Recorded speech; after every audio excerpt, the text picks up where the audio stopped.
Hello friends, आज का मेरा टॉपिक है गुरु। आध्यात्मिक उन्नति के लिए गुरु की क्या ज़रूरत है। जैसे हर विषय के लिए एक गुरु की ज़रूरत होती है। हमें साइंस पढ़नी है तो हमें एक गुरु चाहिए, इंग्लिश पढ़नी है तो हमें एक गुरु चाहिए। बिना गुरु के हम किसी चीज़ में भी ज्ञान हासिल नहीं कर सकते हैं। लेकिन आध्यात्मिकता में हमें समझ नहीं आता है कि हमें गुरु की ज़रूरत क्या है। ये एक बहुत ही इम्पॉर्टेंट पॉइंट है आध्यात्मिक डेवलपमेंट का, जो कबीरदास जी को समझ में आ गया था। इसीलिए उन्होंने रामानंद को अपना गुरु बनाने की कोशिश की। और वो ज़माना ऐसा था जब गुरु भी किसी को शिष्य आसानी से बनाते नहीं थे। वो अपने ध्यान में मग्न रहते थे, वो अपनी ईश्वर में मिलन की चाह पे काम करते रहते थे, लेकिन वो किसी को ज़्यादा शिष्य बनाना नहीं चाहते थे। लेकिन जब कबीर जी ने ज़्यादा जिद की और उनके रास्ते में लेट गए, जिससे रामानंद जी का पैर कबीर के ऊपर पड़ गया था, तो रामानंद जी ने फिर उन्हें अपना शिष्य बनाया। लेकिन आज के ज़माने में काफ़ी डेवलपमेंट हुआ है और जो भी संस्थाएं चल रही हैं, सत्संग, अगर मैं इधर इंडिया की बात करती हूँ या हिंदुइज्म की बात करती हूँ, तो काफ़ी तरह के सत्संग चल रहे हैं। उसमें कोई ना कोई गुरु भी होता है। तो आध्यात्मिक गुरु से मतलब है कि कोई व्यक्ति जिसके अंदर आध्यात्मिक एनर्जी, ईश्वरीय एनर्जी ज़्यादा है, जो ईश्वर के ज़्यादा करीब है। अगर हम उससे संपर्क में होते हैं, उसे सुनते हैं या उसको फॉलो करते हैं, उसके बारे में पढ़ते हैं, उसकी वीडियो देखते हैं, तो वो आध्यात्मिक एनर्जी, वो ईश्वरीयता हमारे अंदर भी ट्रांसमिट होती है। ये एक साइंटिफिक फैक्ट है, ये एक मैकेनिज्म है कि जैसी हमारी संगति होती है वैसा हम बनना शुरू हो जाते हैं। हम चाहें या ना चाहें, अगर हम गलत इंसान के साथ में होते हैं तो कुछ दिनों बाद हमें उसके रास्ते सही लगने लगते हैं, या फिर गलत भी लगते हैं तो हम उसका विरोध नहीं कर पाते हैं और हम उसी राह पर निकल जाते हैं। वो जो संगति का जो असर है, जो उसकी बॉडी से हमारी बॉडी में आ रहा है, वो इतना पावरफुल होता है कि वो हमारी सोच पर भी कब्जा कर लेता है। फिर हम अपनी सोच का भी इस्तेमाल नहीं कर पाते हैं। कई बार हमने देखा है कि बच्चे अपने ग्रुप में वो बातें भी करते हैं, किसी की मजाक उड़ाना, किसी को पीट देना, जो वैसे अगर अलग से उनसे बात की जाए तो वो इसको सही नहीं मानते, लेकिन ग्रुप में वो ऐसा कर जाते हैं। तो संगति से क्या होता है कि हमें सामने वाले की एनर्जी हमारे अंदर ट्रांसमिट होती है, वो और जिसमें ज़्यादा होती है। मान लीजिए मैं ज़्यादा अच्छा हूँ और जो सामने व्यक्ति है वो कम अच्छा है, तो मेरी एनर्जी उसमें जा सकती है, और सामने वाला ज़्यादा अच्छा है या ज़्यादा बुरा है तो उसकी एनर्जी मेरे अंदर आ सकती है। ये नियम है कि जहाँ पानी ज़्यादा होता है वो कम की तरफ बहता है, जहाँ हवा ज़्यादा होती है वो कम की तरफ बहती है, वैसे ही ये भी है।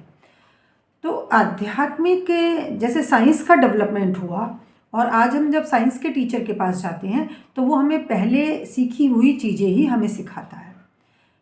ऐसे ही आध्यात्मिक क्षेत्र में भी पूजा पाठ होते रहे हैं, तपस्याएं होती रही हैं, तो वो ईश्वरीय एनर्जी जो अचीव की गई वो किसी न किसी इंसान के अंदर होती है।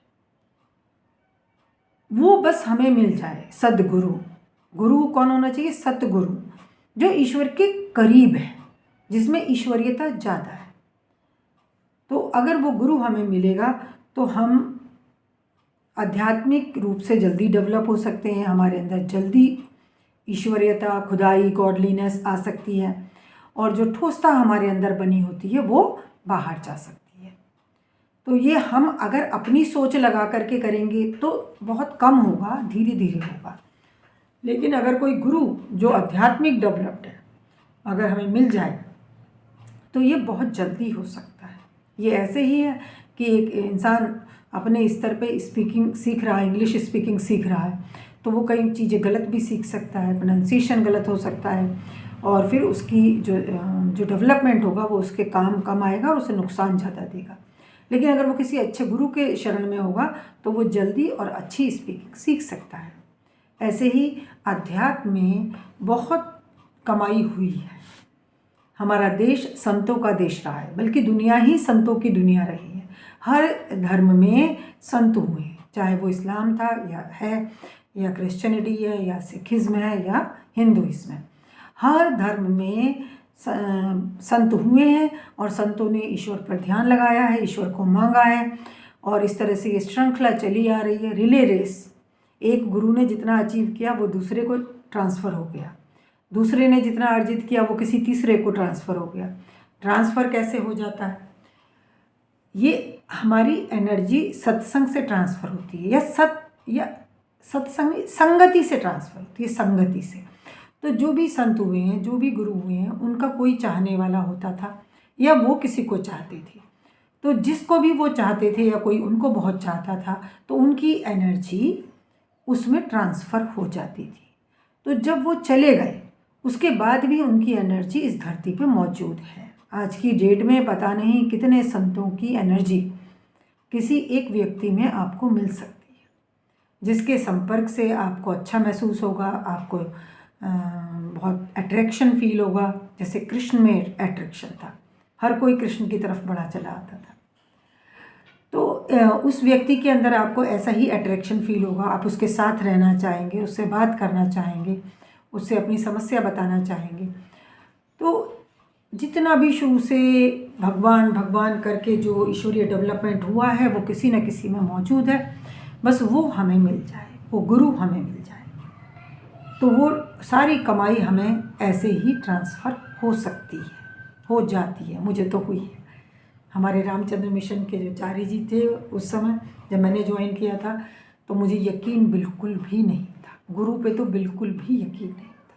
हम वही अपनी मूर्ति पूजा करते थे और हमें पता नहीं था कि गुरु का भी कोई रोल है, और ख़ास तौर से जीवित गुरु को तो मानने के लिए मैं बिल्कुल भी तैयार नहीं थी। खैर, मिशन के संस्था के लोगों ने मुझे गाइड किया, फिर मैं मजबूर होकर मैंने जैसा वो कह रहे थे कुछ करा, कर करके फिर मुझे अनुभव हुए, और जो उन अनुभवों के आधार पर मैं इस नतीजे पर पहुंची हूँ कि ये सब गुरु से ट्रांसफ़र हुआ है। इसीलिए आप देखिए आज कितने सत्संग चल रहे हैं और उनमें कितनी भीड़ है।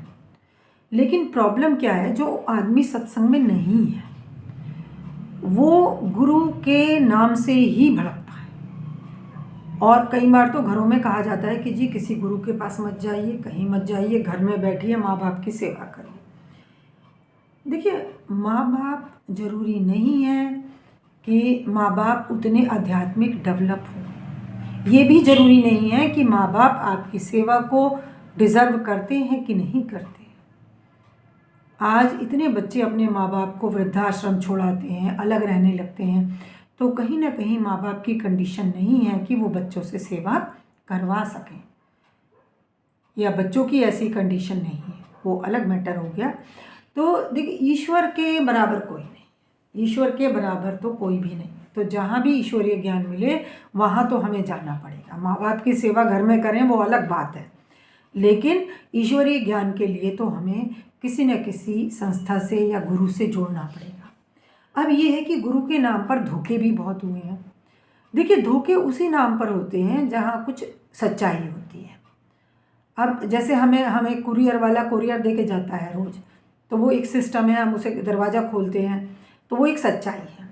लेकिन कल को अगर कोई हमें कुरियर के नाम पे धोखा दे और हमारे घर में घुस आए, हमें लूट के चला जाए, मार के चला जाए, तो क्या कल को हम कुरियर वाले को दरवाज़ा नहीं खोलेंगे? ये कुरियर वाले की गलती तो नहीं थी, वो तो कुरियर वाले के रूप में कोई चोर आया था। ऐसे ही गुरु के रूप में अगर कोई चोर आ जाए तो हम उसके वजह से सारे गुरुओं को तो नहीं छोड़ सकते, क्योंकि ये एक बहुत ही नेसेसरी चीज़ है जो हमें जीवन में सही रास्ता दिखा सकती है, गुरु। इसका एक एग्जाम्पल और मैं आपको बताती हूँ। जैसे एकलव्य था, द्रोणाचार्य ने एकलव्य को मना कर दिया कि भाई मैं तुम्हें नहीं सिखाऊंगा, मैं राजकुमारों को धनुर्विद्या सिखाता हूँ।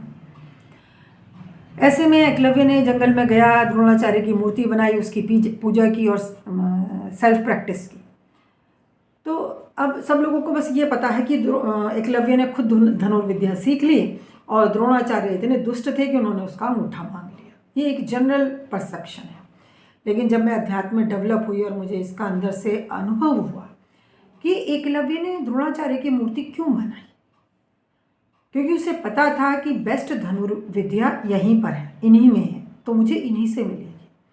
क्योंकि जैसा हम गुरु बनाएंगे वही हमारे अंदर आएगा। अगर वो किसी अज्ञानी को गुरु बना के धनुर्विद्या सीखता तो वो इतना परफेक्ट नहीं होता उसमें।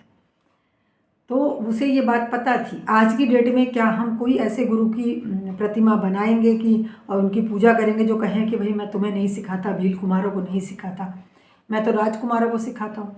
ऐसे गुरु का तो हम नाम भी नहीं लेंगे, हम तो बड़ी बुराई करेंगे जा करके। लेकिन एकलव्य ने वो किया, और जो धनुर्विद्या द्रोणाचार्य के अंदर थी वो एज इट इज़ और उससे भी बढ़ के एकलव्य को ट्रांसफ़र हो गई।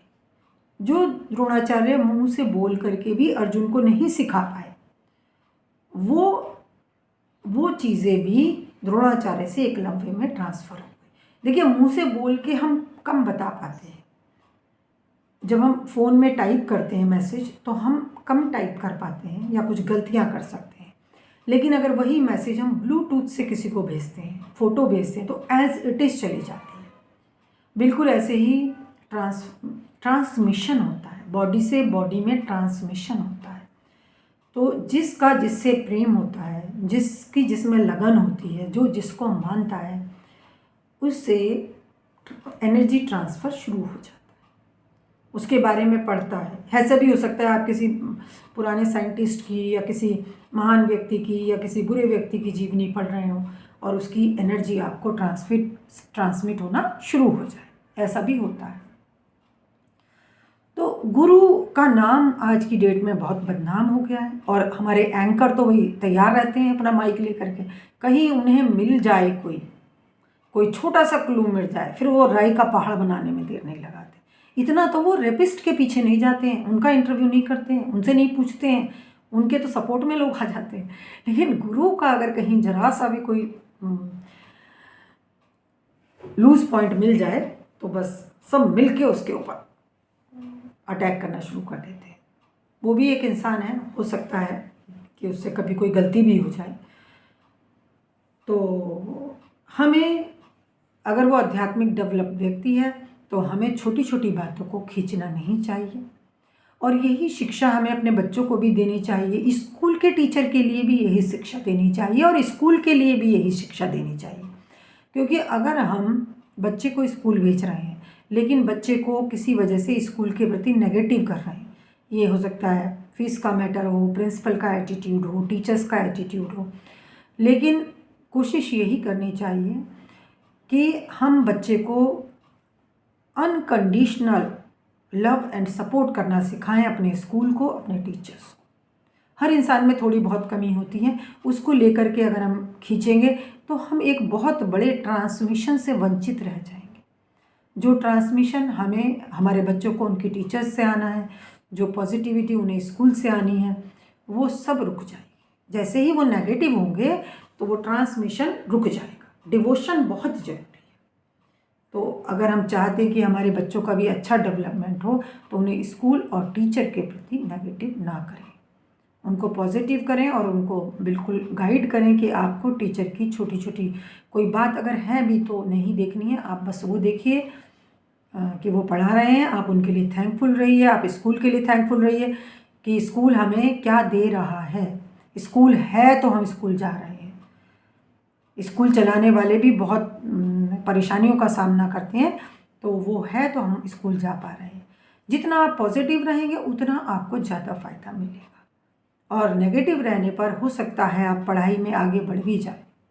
कई बार लोग आजकल गूगल से यहाँ से वहाँ से पढ़ के सोचते हैं स्कूल की तो कोई ज़रूरत ही नहीं है, टीचर की, और हम खुद ही सब कर ले रहे हैं। लेकिन वो जो नेगेटिविटी है वो आपकी सारी नॉलेज को ख़राब कर देगी। कहीं ना कहीं जा कर के आपको जीवन में नुकसान उठाने पड़ सकते हैं, आपका एटीट्यूड ख़राब हो सकता है, जिससे आपका सारा सुख और शांति खत्म हो सकती है। तो ये तो एक बात है। बाकी बात मैं कर रही थी आज आध्यात्मिक गुरु की। अब एक सबसे बड़ी बात है, किसे गुरु बनाएं। ये बड़ा मुश्किल प्रश्न है। मैं बताती भी रही हूँ, फिर बता रही हूँ कि अगर आपको नहीं पता कि गुरु कौन कौन आध्यात्मिक तौर पे सही है या कोई ऊंचा व्यक्ति है कि नहीं है, तो आप ईश्वर से गुरु को मांगिए। बैठ जाएं, बोलिए ईश्वर से, मुझे तू चाहिए, मुझे तू ही चाहिए, तू आ मेरे अंदर और मुझे गुरु दे, मुझे मिलवा उस व्यक्ति से जो मुझे राह दिखा सके, जो मुझे तेरी राह दिखा सके। तो गुरु चल के आपके जीवन में आएगा, आपको फील होगा कि ये सही व्यक्ति है, ये आध्यात्मिक डेवलपर है। आप उसे अपना फ्रेंड बना लीजिए, आप उसे अपना कुछ भी बना लीजिए, उसके संपर्क में रहिए, चाहे फ़ोन से रहें, चाहे पर्सनली मिल के बात करें, जो भी जैसे भी करें, बट आप उसके कांटेक्ट में रहिए, उसको डिवोटेड हुई। तो आपको जो ईश्वरीयता है, जो आपके अंदर कम हो गई है, जीवन के असर से जो ईश्वरीयता कम हो गई है, वो ईश्वरीयता आपके अंदर आएगी और आपके अंदर जो जमा हुआ जीवन का असर है, जो आपको दुख देता है, जो आपको गुस्सा दिलाता है, नफरत करवाता है, ईर्ष्या करवाता है, वो बाहर जाएगा और आप एक अलग ही आनंद का अनुभव करेंगे। Thank you friend.